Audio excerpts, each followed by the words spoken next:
I'm going to introduce Dr. Daniel Davis, and we also have Dr. Amy Warren in the audience for this presentation. Well, thank you very much for allowing me to come speak to you. Unfortunately, it's not under the best of circumstances, but I hope to shed some light on what's going on both globally as well as locally here in Catalina and at the Catalina Island Medical Center, and then use this as a vaulting ground for hopefully allowing Catalina Island Medical Center to become a stronger part of the community, and particularly with regard to public information and coordinating some of the public health activities. So you may have seen me either in the emergency department or down in the clinic, but there are some other aspects of my career that give me a unique perspective on this particular issue. One, that I'm the medical director for the Mercy Air helicopters that service Catalina Island. I'm also the medical director for Riverside County Fire Department, and between the two of those, I've spent most of my time recently on conference calls trying to figure out how to respond to this pandemic. In addition, I have actually had grant support from the government to work on surge response. And so I can say from my own experience that it has been a real pleasure to work with the team at Catalina Island Medical Center. And I have to say that this has probably been the most coordinated and energetic effort to try and respond to something that really is unprecedented in certainly our lifetimes and in many ways in human history. And so with that as the backdrop, what I intend to cover and then allow time for questions is to talk a little bit about the virus and why this is a bit different than what we've seen before. Go over some of the challenges that are unique to both Avalon and Catalina as well as the hospital in particular, and then some of the solutions that are falling into place, but also some of the ways that we can engage the community. So let's first talk about the virus, the coronavirus, which causes the disease that now goes by the name COVID-19. You'll often hear the term novel used to describe it, and that's a key factor in understanding why this is different, because this really represents a mutation as opposed to what we see every year with influenza, where there's really just a slight change year over year, and for most of us, our immune systems recognize influenza in some form, and that keeps us from getting particularly sick. This is something new to us. We've had coronaviruses before, but nothing like this one. And so for all of us, this is brand new, which makes the race for a vaccine all the more important, but also explains some of the disease that we see. This is a particularly difficult transmission model because it has a long incubation period where there may be a period where there's absolutely no or minimal symptoms, but there's still shed of virus that allows transmission. So that means you could potentially catch this from somebody who was not showing much in the way of symptoms. It appears to be relatively stable, at least for a period of days in the environment, and we don't know yet whether it's going to be affected by a change in the weather. The best guess that we have is by watching what happens in countries like Singapore and Australia, where they have had some disease, so it's not completely eradicated by warmth. But probably the most salient feature is the fact that it tends to want to go down into the lungs. This is not your typical cold that comes through and causes stuffy nose and maybe a little bit of bronchitis, but in a certain percentage of people, it dives into the lungs and causes what you'll hear as ARDS, or acute respiratory distress syndrome, which can be fatal, particularly to the older or the vulnerable population. And here's a requisite picture of somebody spreading some sort of virus there, which hopefully will impact you to the point where you'll start to take some of the precautions more seriously. Now, here are some data that document how much more virulent and potentially higher mortality that COVID has as compared to what we're used to.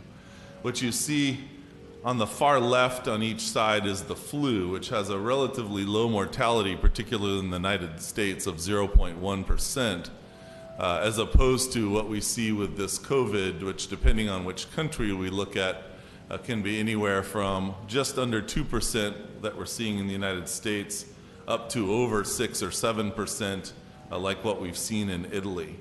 We still don't completely understand why it's behaving differently in Italy than in China, but that may have to do with the idea of capacity that we'll come back to. But one of the unique features of this virus is how it affects the older, most vulnerable population. At first, the thought was that for some reason it was preferentially picking on older people. Now the thought is perhaps because it is a novel virus and that nobody's seen it before, that the older folks who might have built up an immunity to things like influenza don't have anything to protect them, and because they're overall more frail than the younger population, that we're seeing mortality rates that exceed 15, even 20% in the older population as opposed to the very youngest. And so that will come back when we talk about what we should be thinking about as a community and how we should be protecting the most vulnerable. So what can you expect from this? Well, you've heard a lot about this in the last few days, the idea that prevention, trying to prevent the spread, is our initial line of defense, and that includes the social distancing that you see by all of us in this room right now, the emphasis on hand washing, covering a cough and a sneeze, wiping off surfaces, staying home and avoiding social situations that have gone from only large events now to anywhere where more than 10 people may be gathering. The symptoms can start up to 14 days after exposure, although the average is shorter than that, about 5 days. And the initial symptoms are almost always fever with body aches and some form of a respiratory syndrome that usually includes cough, and then after about a week, shortness of breath. It's not a particularly fast-acting virus, which is good from the standpoint that we have opportunity to try to rescue these patients. It's bad from the standpoint of there's ample opportunity to spread this around, particularly given that the first 4 to 5 days may be with minimal symptoms. Now, I do want to talk about testing, in part because this has been an issue both locally and certainly on the national level. And there are really two strategies when it comes to testing. The ideal is that you have specific therapy, and so identifying the pathogen is important in being able to identify the optimal treatment. That really isn't the case with this coronavirus, not yet. There are some medications that are being tried, that are being borrowed from the HIV world, that are being borrowed from the autoimmune disease world of all places, but none of these are considered standard of care and are really being used either as a compassionate use protocol or as experimental therapy. The other reason to aggressively test has to do with the idea of containment, and this is where you'll see dramatic differences in the United States response versus other places, and Singapore is being used as the sort of shining star, where if you can identify the very earliest cases and contain them, you can prevent spread within a community. But you'll see that that cat may have already escaped the bag for us in the United States. The criteria for testing I'm going to come back to. This is a moving target, so as of about 15 minutes ago, I have the latest, but it will likely change before I even finish this presentation. Now, you will hear a lot of talk about spreading out or blunting or widening the spread of the virus in the community. And the idea is that what we're trying to do here, in addition to protect the most vulnerable patients, is to protect the healthcare resources, because this is coming very close and in some countries has exceeded the capacity of the healthcare system to care for these patients. And when that occurs, we see mortality go up dramatically, and that's what we think has happened in Italy, where patients who belong in an intensive care unit are being parked in someone's office because there's no space for these patients. If you allow a virus to run through a community unchecked, you will see a very sharp spike. It may decrease the total duration of the pathogen in the community, but you can see on the left-hand side that it exceeds the healthcare system's capacity and dramatically increases mortality. So what we're really trying to do is blunt and prolong the exposure so that we never exceed the healthcare system's capacity and can always rescue the patients who are able to be rescued. And interestingly, we're looking back more than 100 years at the lesson for this, where with the 1918 flu, we have a tale of two cities, Philadelphia and St. Louis. In Philadelphia, they delayed about 2 weeks between the onset of the first case and the implementation of the same sort of social distancing that we're seeing right now in the United States, whereas St. Louis waited only 2 days before implementing these.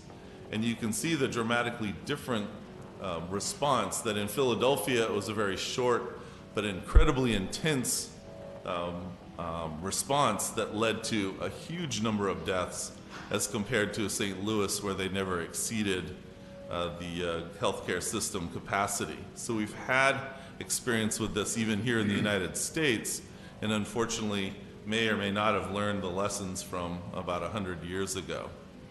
So in the United States, there have been attempts to limit the spread. We've seen that fairly aggressively over the last 3 or 4 days, and I think there will be a lot of discussion about whether that came fast enough, or when we get to the idea of testing, whether that was implemented quickly enough. But we are now at a point where the society has attempted to limit the spread through a fairly aggressive quarantine, and I think that's been a lot in the news, so we don't need to talk about that specifically. The question is whether we waited perhaps a little too long and whether we missed an opportunity to use testing to try and contain the initial cases, and whether at this point we're still looking at the tip of the iceberg. We'll get back to the issue of lack of equipment and limited healthcare capacity, and then there's a lot of other interesting things that we don't have time for, but this idea that has become popular amongst sociologists that for some reason Americans think we're an exception to every rule, and that what happens in Italy and France and China won't happen here. And certainly we've seen this whole thing become politicized and sensationalized in the media. There are some data though, and I really would like to thank Johns Hopkins because they've taken a lead in the world in documenting what's happening. Here you see the amount of testing per capita, so per citizen in the United States, where in the United States, up until this point, there are only 23 tests run per million citizens, as compared to places like South Korea, where you'll see their curve in a second here, where they've tested fully 150 times more of their citizens to try and contain the virus, rather than simply just to identify the sickest cases. And this is what has everyone a little bit concerned, or I should say a lot concerned, because there have really been two types of countries emerging out of this. There have been those that have been proactive and take an aggressive approach that involves public health, rapid identification of early cases, and isolation or sequestration to avoid spread, versus those who perhaps let the horse get out of the barn and got too far along before aggressive measures were used to try to quarantine, and by then the number of cases in the community were already too great. Now the United States is indicated there in pink, and you can see that at this point we are clearly in the group that waited too long and did not adequately contain the virus. The hope, though, is what you see in South Korea, which is up toward the top there, and followed the same trajectory that we're on now, but were able to bend the curve and limit spread through their aggressive maneuvers. And we really took a page out of their playbook in the way that we at least approached the shutting down of the society and limiting social interactions. So the hope is that over the next week we will see our curve follow South Korea's curve, and that we'll see the number of cases start to wane, as opposed to what you see in Italy, where it continues to rise. And I'll point out that that's not that's a logarithmic curve, so that every uptick there is representing tens of thousands of patients when you get to the very top. Okay, so what do we have in Catalina? Well, these are some figures that you may or may not know, but that I pulled off from census data, that we have a higher population of senior citizens over the age of 65 is the definition used here, versus the closest other metropolis in Long Beach, 14% versus 11%. We also have a higher population of dependent old people, which is a complicated definition, but essentially says that these are not only just senior citizens, but they're senior citizens who do not have an income related to their own working or employment. And you can see it's quite a bit higher than in Long Beach. We also have a fairly high density compared to other parts of California, and that has a relevance when it talks to how things spread. There are also huge access issues, both getting supplies in and getting people, particularly patients, out, and that can be influenced by weather or our biggest fear, that there's going to be a lack of places to send them on the mainland and that we may get stuck with patients. Or, as we've seen, we didn't anticipate a lack of supplies related to private citizens hoarding particular things, but even now there's challenges getting particular items like surgical masks because the general populace has gobbled them up. We also have a high level of exposure to international tourism, and particularly the cruise ships, which, when I was first asked to do this, was thought to be a big part of what we would be discussing, but at this point, they appear to be at least on a 30-day hiatus. CIMC, the medical center, has some unique challenges of its own. It is a multi-use facility, and so within the same four walls, we have the emergency department, acute care beds, a clinic, physical therapy, occupational therapy, and a skilled nursing facility. And they share entrances, laboratories, facilities, radiology, and really importantly for understanding where we're going, they share clinical staff. We also have a limited surge capacity. If you're a 1,000-bed hospital, you can easily absorb hundreds of patients. When you're a dozen-bed hospital, then even small surges can affect your capacity. That includes the number of beds. It certainly includes the personal protective equipment that you've heard about on the news. Ventilators is a critical issue if we end up not being able to transfer patients who are critically ill and have been intubated and are requiring some form of positive pressure ventilation, because after a couple of patients we will have exceeded our ventilators.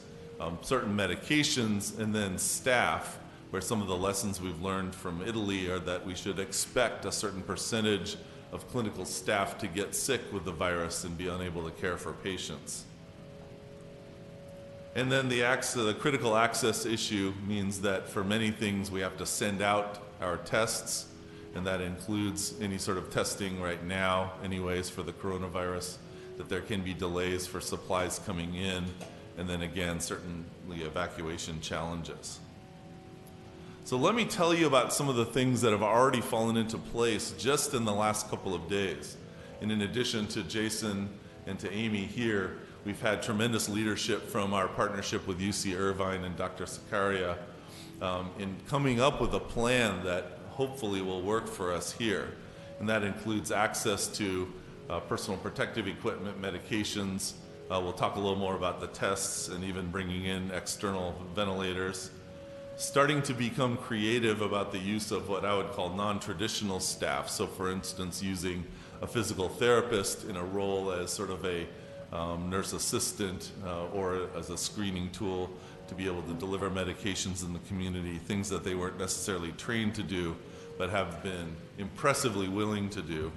Partnering with EMS and making sure that they're engaged so that they know what our plan is and can even help with some of the triaging. Creating essentially 3 hospitals with separate entrances. One which sequesters our nursing home population, which if you learned anything from the initial experience in the United States, it's that nursing homes are not only full of vulnerable patients, but they're an ideal place for the virus to spread. And I think it would be a disaster if we had an infection of our SNF patients. So we have to work particularly hard to protect them and sequester them, not only physically, but even with the staff going in and out, and even with regard to their own families. Infectious patients should be kept separate from non-infectious patients, and we have a fairly steady stream of significant illness just because of the age and comorbidities of our population. And we certainly don't want to take a patient having a stroke or a myocardial infarction and then expose them to the coronavirus on top of that. So that has created some challenges, but that we think we've overcome that by creating, again, essentially 3 different hospitals that will be as much as possible staffed separately on any given day to avoid cross-contamination. We've immediately started experimenting and have, I think, been fairly successful with telehealth, which includes not only the traditional things that we've done here using web-based interactions, but even talking to patients on the phone and trying to perform visits without having to bring them into the hospital, particularly if they're high risk. And then even sending hospital and EMS staff into the community to do things like deliver medications, check on patients, and perform wound care and other types of interventions. All right, so let's get to the testing strategy issue. One option, and this is actually what's being done at most academic hospitals still, even when there is access to some testing, is that because of delays in the testing results, there's an assumption of a positive test, particularly if other viruses have tested negative. So with a critically ill patient with respiratory symptoms and fever who's not influenza positive and has no other respiratory viruses, you can assume that that patient is positive and treat them presumptively, including the isolation procedures. And that's what even university hospitals are doing right now, because it can take them up to a week to get results even in their most critically ill patients. The CDC does have guidelines, which I'll show you here in a second, and we're leaning on these as testing becomes more readily available, with the recognition that people want to know if they have this. And so I would say to most people, you're going to do okay even if you do have it, and that there's nothing that we have to offer you therapeutically that we wouldn't offer even if you were negative. So the idea of satisfying curiosity at this point in time isn't enough because the testing is so limited. But as testing becomes more available, the criteria that we'll lean on will parallel what the CDC recommends, which at this point means that you have to have fever and some sort of respiratory illness, and that could be cough or shortness of breath, and one of the following. Either you're admitted to the hospital, you are older and have some sort of comorbidity that puts you at particular risk of mortality, you're a healthcare worker who's caring for suspected or confirmed patients, or you are a general citizen who's been in contact with a confirmed patient, or you've traveled from a high-risk country. So it has to be fever with respiratory symptoms and one of those other things. And that will then trigger an order from a provider, either a physician or a nurse practitioner. And even when the test is sent, our understanding is that the laboratory, because it's such a limited resource at this point, is prioritizing certain patients. Now, hopefully that will change over the next several days to weeks, and we will be able to test just as aggressively as we might for influenza. But I don't see a point in the near future where results will be back within 2 to 3 days, probably more like 4 to 5 days, which really limits our ability to make clinical decisions with the results. So I go back to what I started with. Our default is going to be that we assume that you're positive if the influenza test and other virus tests are negative, and isolate accordingly. That will include patients who are in the hospital, either admitted or being observed in the emergency department, and that should include patients who are sent home, that we will not be able to tell you, even in the next few weeks, whether you are definitely positive or negative. Even with a positive test, there's additional confirmatory testing done at the level of the CDC and public health, and so you aren't going to get data back even when there's ample testing available, at least not in the near future. And so we have to assume that you're positive. And even if you are negative, if you have fever and respiratory symptoms, you have something. And that something is something that you really don't want to pass on to other people, particularly those older patients. So there's not a lot that changes with the knowledge of positive versus negative other than at a public health level. And I realize people want to know, and I realize there's a lot of concern and anxiety, and that's part of what we'll talk about next.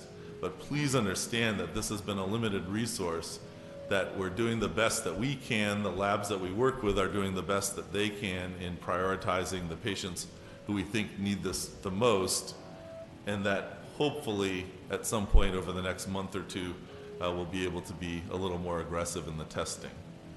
Other things that we've talked about, so I mentioned this at the beginning, but a role for Catalina Island Medical Center is really the center for public health in this community to a greater degree than it's been before.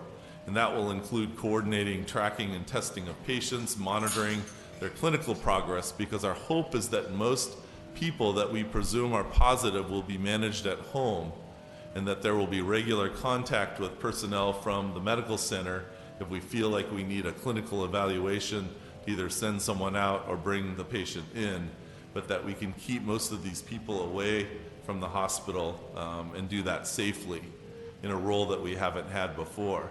And then communicating. Already there's links on our website. We're hoping that things like this presentation will be available not just to others right now in real time, but after the fact. And our intent is to be able to produce some kind of an update on a twice weekly basis so that we can keep the community informed about things like the number of cases in the United States, in California, and hopefully not, but on Catalina Island, and the availability of testing. And then I think as we go forward, we'll be working through considerations like when to reopen hotels and restaurants, whether and when to allow the cruise ships back, at what point schools will start to be held in person rather than virtually, and then truly focusing on our elderly population. And that brings up my very last point. You'll hear it on the news, you'll hear it from politicians. I hope that I don't come off as having a political agenda, but as a scientist and as a physician, this is a critical point. This is right at the juncture where we decide whether we go the way of South Korea and get a handle on this thing and never see the healthcare system taxed to the point of overcapacity, or we follow the suit of Italy, where patients are being managed inside office buildings and patients die who should never have died. And that's where we'll see mortality rates that are 2 to 3-fold higher than they should have been. And so that means that everybody has to act in a way that protects Catalina, and particularly the most vulnerable patients. As much as you want to go see your elderly parents, you have to protect them as best that you can. And I would encourage everyone to lean on us to provide guidance, that we're trying to find either virtual ways to interact with patients like at our nursing home. Our social workers and our mental health professionals have already started reaching out to the elderly in the community to make sure they feel engaged, that they're not anxious and afraid. And so we really want to take that leading role so that we can protect them, because all it's going to take is one person going over town to Costco to load up on their toilet paper and come back with the virus that they don't realize that they've contracted, and pass it to one person in the nursing home or one of the seniors, and that suddenly what has been Singapore up until now becomes our own version of Italian hell. And so work with us, call. We're very much trying to coordinate things via phone, and this is a moving target, and I really have been impressed with the leadership of Jason and Dr. Sakaria in pushing this forward to where in 2 days we have an operational system that's up and running. Check the website, and then I came up with this about 5 minutes before I came down. Be a patient. Understand that this is unprecedented in our lifetimes, and we're doing the best that we can. Everyone is, and I've been amazed at people's courage and their leadership and energy in trying to do the right thing. So with that, I will take whatever questions that I can possibly answer, and I've got some backup on either side of me here. Do we have questions of the council before maybe calls start coming in? No, I thought that was very thorough, and I really appreciate the work that the CIMC is doing. That's incredible. Are we any calls? I have a, Oh, I have a sorry. question. I'll take thorough as a compliment. Yeah. Could go either way. Let's just say somebody has the virus. What happens then? So we would like to be the ones to coordinate that. Even if they traditionally get their primary care over town, we would like to know that they exist, and we would like to start coordinating with our expectation that 90% of those patients can stay at home and be monitored remotely. The disease, as far as we can tell, progresses relatively slowly. That over the first week it looks like the flu, it feels like the flu, and in most patients they will resolve and feel much, much better after 3 or 4 days. There are some specific things we're learning, like to use Tylenol rather than ibuprofen, and other than select patients with reactive airways disease like asthma or COPD to avoid the use of steroids, and we're trying to keep up with the latest recommendations from both China and Italy on those fronts. And so we'd like to coordinate some of that care, keep the patients at home, and in the second week is when they become particularly vulnerable to this unusual inflammatory condition that only affects a subset, a 15 to 20%, where shortness of breath increases, and ultimately the patient can develop an ARDS, which is advanced or acute respiratory distress syndrome. Those are the patients that we may need to send someone out to check an oxygen saturation and measure their respiratory rate, or coordinate on the phone and ask them how they're doing once or twice a day and make a decision as to when they need to come in.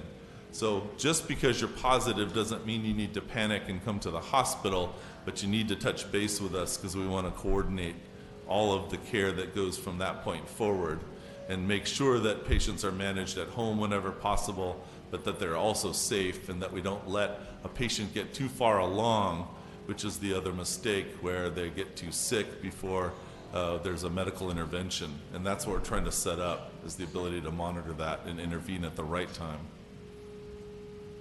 Would it be safe to say that from that small 15 to 20% subset, the other 85 percentile, generally speaking, would go through what would feel like a flu and come through it on the other side? Absolutely. And in fact, probably 15 to 20% may not even realize they were sick. They may have thought, I drank too much last night and I feel a little hungover, and then the next day feel great. And so we think there are asymptomatic or minimally symptomatic carriers out there that are a part of why it's spreading through the community. And so the group that has that flu-like illness is probably somewhere around 50 or 60%, but that they recover just like they would from influenza.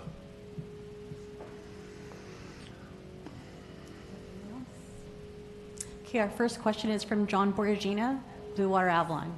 Does the local government expect mass evictions in the weeks and months ahead? If so, how do we restaff our business once the pandemic ends? Let's say I missed one of the words. Does the local government expect Mass evictions in the next mass week. evictions? I don't know that that's a months. medical question, so I might turf that one. I think one of the concerns that's out there, and if I'll just share from a few texts and things that I've received from the community, is that because our restaurants are shut down and tourism is virtually non-existent at this moment, there are a lot of layoffs that are happening, and our community members are concerned about whether or not they'll be able to make rent payments. And in some cases, landlords have not been readily available to assist with their tenants. And I know that Governor Newsom has put some information out there that suggests stronger rules as far as how landlords and if landlords could evict their tenants. So I think that's part of the uncertainty. But there are some regulations that are being formulated right now. Additionally, I believe the state has also waived the 1-week waiting period for unemployment and underemployment. So my encouragement would be go to edd.ca.gov, and you can file claims in several different languages if you're of the subset who have underemployment or unemployment. And one of the things that I can offer from a medical perspective, we're watching very closely what happens in other countries because one of the models is, and you'll hear the statistics quite a bit, that 50 to 70% of us will contract this virus before all is said and done, but it may take several years. And so the natural conclusion is, are we going to kind of go down into our burrows for several years and come out once it's safe, or the hope is that a vaccine will emerge. The ideal situation would be that we start seeing countries where the rates of new infections taper off, allow businesses to reopen and return to normal life, that we hope to see the virus decrease its activity as the months get warmer, and that actually just this week the first patients started undergoing testing for a virus that in the most optimistic predictions could actually hit certain high-risk patients like these vulnerable patients and older patients as early as the end of the summer. So if that were the case, we would see relatively low transmission through the summer, and then a point where it becomes a little bit more like the flu because we don't have to be so protective of those older patients because they're starting to get vaccinated. And that would be the most rapid return to normal life that we could envision. And I think that's everyone's goal. But that's something we can update on because this is definitely a moving target.